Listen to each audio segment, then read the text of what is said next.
Hey everyone, I wanted to jump back on here real quick because there was a few points I missed in the lecture that I posted.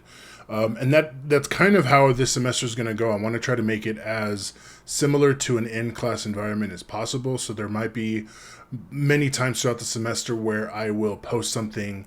I try to put everything in the beginning of the week on Sunday or Monday, but there might be some days where I end up posting something later on in the week.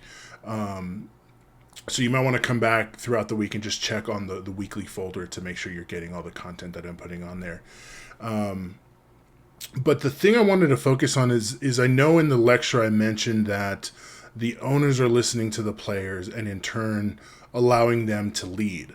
And talking about that being an example of servant leadership. But what I forgot to mention is that this all started with the players, right? And that goes back to this conversation about power.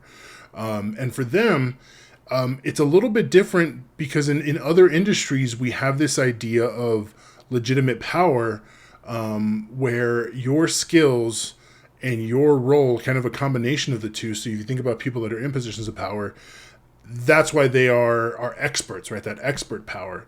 And they are given that legitimacy, and that's why a lot of subordinates or employees will listen to them, and that's where that dynamic comes from. However, in the sports industry, things are much different, and it goes to the approach that I take in teaching this class, right? You have to prioritize the view of the players in the sport, right? Because in turn, there would not be sports if it wasn't for the players. And I know a lot of folks talk about how the fans are the most important aspect of the game, but the fans show up because the athletes provide the source of entertainment, of enjoyment, whatever you want to call it. They are the ones, the arbiters of enjoyment and entertainment, right? And so it creates this odd dynamic that you often wouldn't see in other industries because, for example, myself, right? If I decided to strike or boycott or whatever it is you want to say that I could potentially do that my employer may not like, they could let me go. And there's going to be a number of other professors that could come in and fill this void.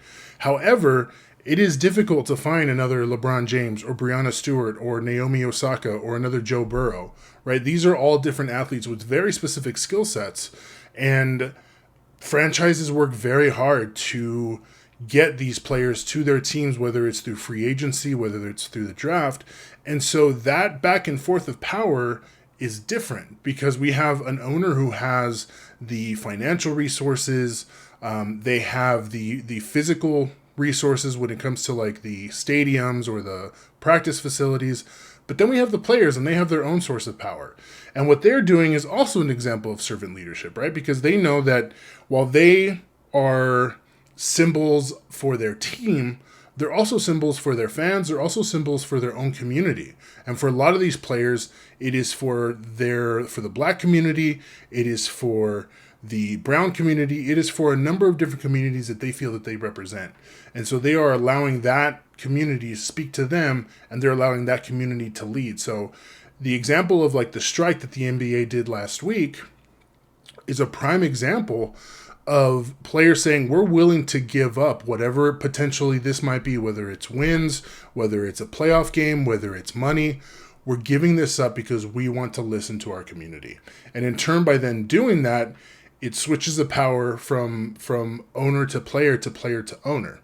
And from there, the owners really only have two options, right? Do we discipline them for this behavior, or do we listen to them and then say, okay, you know what, we're going to follow your lead in this situation. So that's what I want to come back to discuss. What I think I'm going to do, because I know we have our discussion board, and that's for kind of like the weekly points that I allow for you all, or that I have for you all in the syllabus. But I think I'm going to add another discussion board to the homepage that is specific to just random topics that people might want to come up and discuss.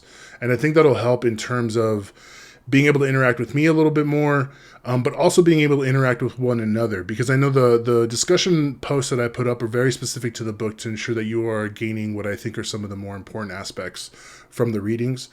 But I think it'd be really cool to still engage in more contemporary conversations about things that are going on. So what I'll do is I'll add a discussion board, and it's not for any extra points or anything like that, but for anybody that would like to engage in any conversations, whether it's with me or with classmates, you can go ahead and post on there. But yeah, so I just wanted to add that.